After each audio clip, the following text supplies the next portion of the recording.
Welcome to my presentation. Dear learners, today I am going to discuss with you about how to learn a language.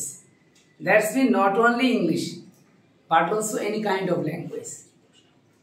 তো প্রিয় শিক্ষার্থীরা, ভাষা কিভাবে আমরা শিখছি? প্রথমে শুরু করি আমাদের মাতৃভাষা দিয়ে। আমরা মাতৃভাষা শেখার ক্ষেত্রে কিন্তু কি আগে কি গ্রামার পড়েছি? গ্রামারের বই কিনেছি? হ্যাঁ, তোমরা কি কেউ আগে বই কিনে শুরু করেছো? না, কি করেছো?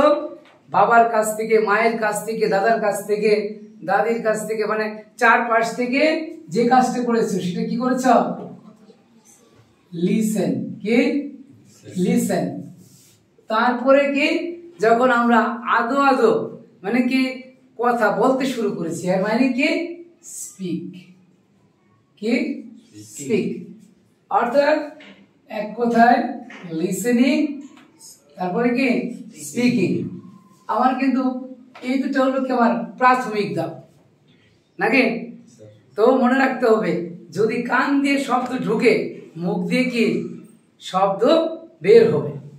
খেয়াল করে দেখো যে এই বাংলার বাহিরেও তোমরা কিন্তু এই বর্তমান জেনারেশনের অনেক ছেলেপেলে কিন্তু কি তোমরা আরো কয়েকটা ভাষা শিখে ফেলেছো এই একই পদ্ধতিতে। সেটা কি হিন্দি, অনেকে তামিলও পারে, তেলেগুও পারে। কিভাবে? তুমি কি করেছো? হিন্দি মুভি কি করেছো? লিসেনিং করেছো, পাশাপাশি তার সাথে কি করেছো? সেটা কি করেছো? ওয়াচ করেছো আর কি দেখেছো। লিসেনিং প্লাস কি ওয়াচিং। এরপরে তুমি এসে কি করেছো? স্পিকিংটা ডেভেলপ করেছো। খেয়াল করে দেখো, এখানে কিন্তু কি তোমার 1 টাকার কি বই কিনতে হয় না, প্রাইভেট পড়তে হয় নাই, না পড়তে হয়েছে? এখানে যারা উপস্থিত যারা আছো এদের মধ্যে কি তোমরা কি পারো হিন্দি? কি বুঝো? এবং কি কিছু কিছু ক্ষেত্রে কি তোমরা হিন্দি কি বলতেও পারো? সেই ক্ষেত্রে কি তোমার বাবা মা কি তোমাকে বই কিনে দিয়েছিল? স্যারের কাছে পাঠিয়েছিল? না। অর্থাৎ মনে রাখতে হবে যে ভাষা শেখার সবচেয়ে তাহলে ভিত্তি কোনটা? সেটা হলো কি লিসেনিং। লিসেনিং হলো কি ফাউন্ডেশন। আর আধুনিক ভাষা বিজ্ঞানীরা কি বলছেন?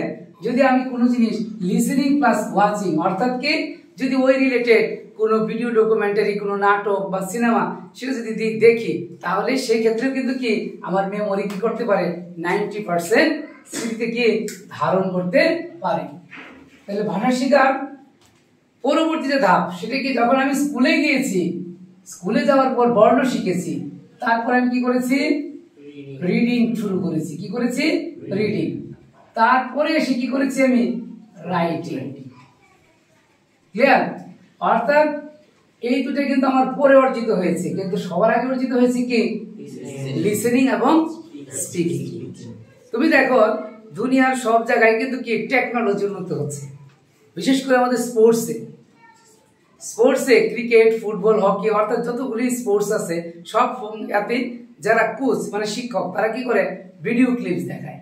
ভিডিও ক্লিপস দেখি কি করে? ওই খেলোয়াড়কে শিখাচ্ছে যে তোমাকে কিভাবে এটা কি খেলতে হবে, অর্থাৎ কি how to play, how to save, how to bat. That's mean everywhere now it has been using technology. কিন্তু ভাষা শেখার ক্ষেত্রে কিন্তু কি আমরা আটকে যাচ্ছি বারবার। কোথায়? আমাদেরকে বারবার বলা হচ্ছে কি ইংরেজি তুমি কখন শিখবা? বড় হয়ে। কখন? না, তোমাকে এখন হেল্প করছে কেউ? আরে কথা বলো না, কি জন্য হেল্প করছে? হেল্প করছে না। সবাই শুধু বলছে কি বড় হয়ে সব শেখা যাবে। আসলে কি বড় হয়ে সব শেখা যায়? সব কিন্তু কি শেখা যায় না। তাহলে কি যদি ছোটবেলায় ওই যে একটু আগে বলেছি যে তুমি যে হিন্দি কার্টুনটা ভালো করে দেখেছো অথবা তামিল মুভিটা দেখেছিল, সেটা কিন্তু কি মনের মধ্যে গেঁথেছিল দেখে কিন্তু কি সেখান থেকে কিছু ওয়ার্ড তুমি বুঝো এবং কি বলতেও পারো। আর বাংলাটার কথা তো সবার আগে বলেছি, বাংলাটাকে জন্মের পর থেকেই কিন্তু কি আমরা শুনতেছি, স্টিল নাও এখনো আমরা শুনি এবং বলি। মনে রাখতে হবে 2 শ্রেণীর লোকজন কিন্তু কি করতে পারে না? মনের ভাব প্রকাশ করতে পারে না। ওই 2 শ্রেণী কারা? কে বলতে পারবা? কে? একটা হলো কে? ওই 2 শ্রেণী হলো, একটা হলো ডিফ আর একটা হলো কি ডাম। একটা হলো ডিফ মানে বধির, যে কানে শুনে না, আনএবল টু লিসেন। আর ডাম্প মানে কি আনএবল টু স্পিক।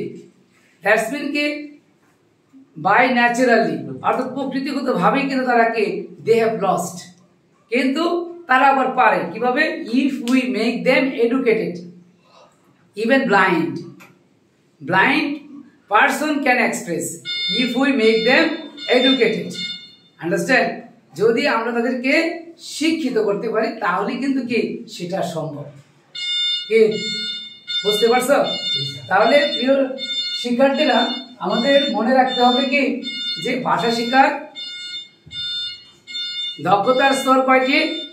4টি। কি? Listening, speaking, reading, writing. কি? Listening, speaking, reading, writing. তাহলে আমরা কি করব? মনোযোগ দিয়ে কোনো জিনিস শিখবো। আবার এখন আসি যে গ্রামার কি দরকার নেই? হ্যাঁ, গ্রামারের অবশ্যই দরকার আছে। গ্রামারটা হলো কি পরে, যেমন কি তুমি আমি যখন বাংলা শিখেছি, আগে কি করেছি শুনেছি, তারপর বলেছি। এরপরে যখন স্কুলে গিয়ে কি করেছি, বর্ণ শিখেছি, তারপরে কিন্তু আমি লেখা শিখেছি। এরপর আস্তে আস্তে কি ভাষার বিভিন্ন ফাংশন সম্পর্কে কি আমি জেনেছি। এক কথায় আমি যদি বলি, ভাষার কসমেটিক্স হলো কি গ্রামার। কসমেটিক্সের কাজ কি? সৌন্দর্য বৃদ্ধি করা। ক্লিয়ার?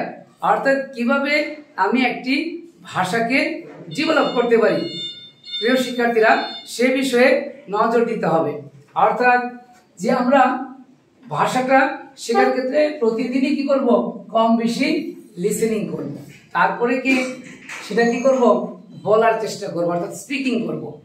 এভাবে যদি আমরা কি ইফ উই ডু প্র্যাকটিস, ইনশাআল্লাহ উইল ওভারকাম আওয়ার অবস্টাকলস, এবং কি একটা পর্যায়ে এসে কিন্তু আমরা ভাষা শেখায় দক্ষতা অর্জন করব। কি সবাই কি বুঝতে পেরেছ? তাহলে ভাষা শেখার দক্ষতার স্তর কয়টি? 4টি। কি কি? Listening, speaking, reading, writing. এবং কি কয় শ্রেণীর মানুষ মনের ভাব প্রকাশ করতে পারে না? 2 শ্রেণী। কি কি? ডিফ এবং কি ডাম্প। বাট তারাও কিন্তু মনের ভাব প্রকাশ করতে পারবে যদি তাদেরকে আমরা শিক্ষিত করি। তারা কি করতে পারবে? রাইটিং এর মাধ্যমে। কিসের মাধ্যমে? রাইটিং এর মাধ্যমে। কি মনে থাকবে সবার?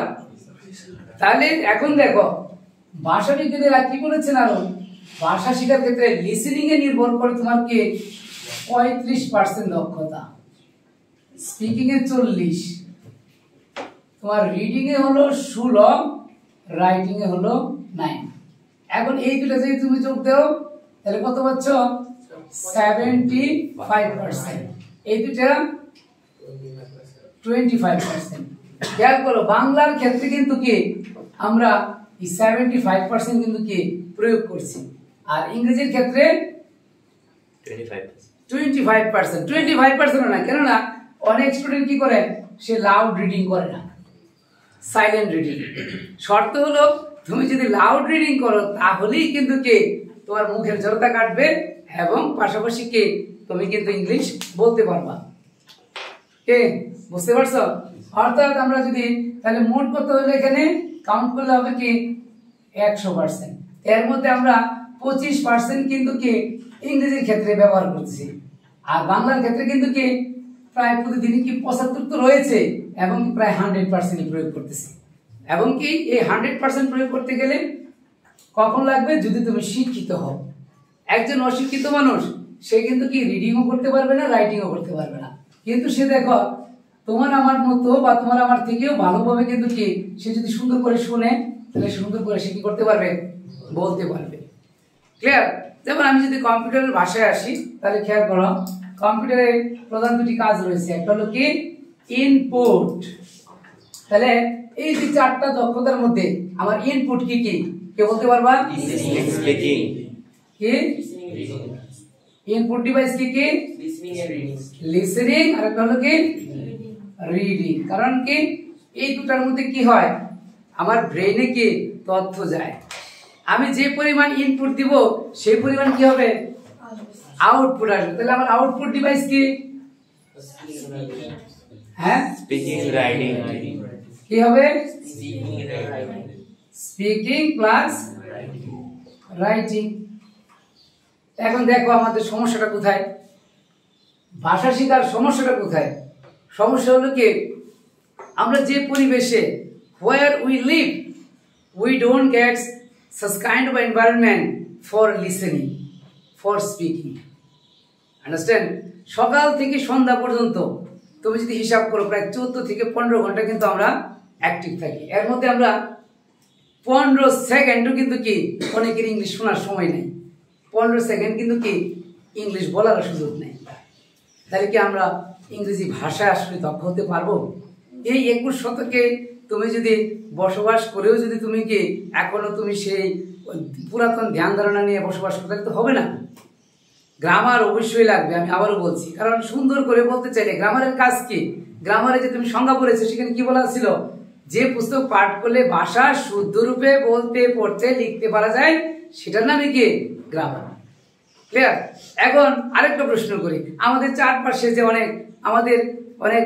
কি পরিচিত আত্মীয় স্বজন বা বিভিন্ন এলাকার লোকজন রয়েছে যে পড়ালেখাই জানে না সে কি আমার সাথে বাংলা ভাষায় কথা বলতেছে না তাকে যদি আমি জিজ্ঞেস করি যে তুমি কেমন আছো এই বাক্যটা বিশ্লেষণ করে সে পারবে হ্যাঁ অশিক্ষিত লোক পারবে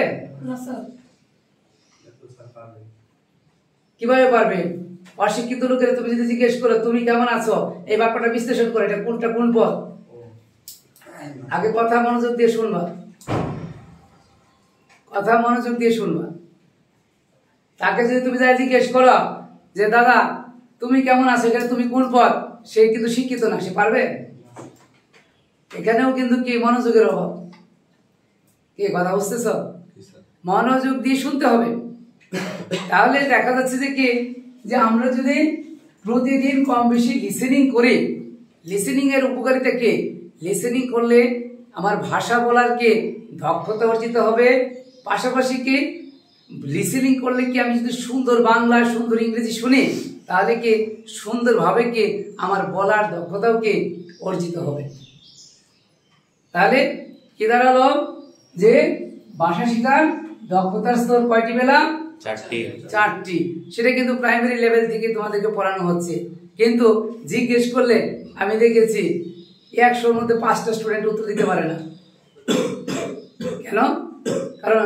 সেটাকে মনে প্রাণে এখনো কি গাঁথতে পারে নাই সে ইংরেজি পড়তেছে ইংরেজি বিষয় ইংরেজি পড়ে তাকে কি অনেক নম্বর পেতে হবে তাকে হাইয়েস্ট নাম্বার পেতে হবে দিন শেষে কে পড়ালেখা শেষ করে সে হয়ে গেছে বোবা সে কি ধরনের বোবা হয়েছে শিক্ষিত বোবা হ্যাঁ সার্টিফিকেট অর্জন করেছে নিজের নাম ঠিকানা বলতে পারে না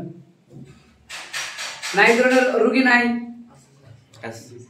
আছে কিনা তাহলে তোমাদের ইচ্ছা কি যে আমরা এই ধরনের রোগী হবো নাকি ইচ্ছা আছে অবশ্যই না তো সবাইকে ধন্যবাদ আজকের ক্লাসে